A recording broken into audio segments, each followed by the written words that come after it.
وين احصل على لبسه زي هاي؟ اول شيء هلا سهلا ومرحبا نورت المطعم. يلا حيك. يلا حيك. فوق العالم. الله حيك. الله يسعد عينك وراسك. الله يسعد قلبك. الله يسعد قلبك بعد راسي يا حبيبي. من وين تحصل لبسه زي هذه؟ بس ما تحصل. هذا ثوب يمني.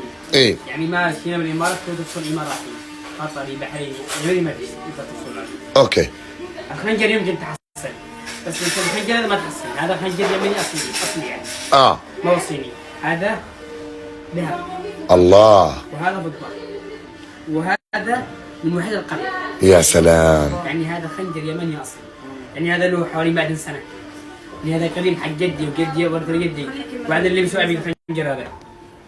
ليش الخنجر الشيء الوحيد اللي توارثوه باليمن الاباء ما يموت الخنجر. ايوه. يوصل ابي والحين ابتدي انا. الله يخلي لك ابوك. وابن ابني يعني هكذا. يا سلام يا سلام. الله يعزك يا رب.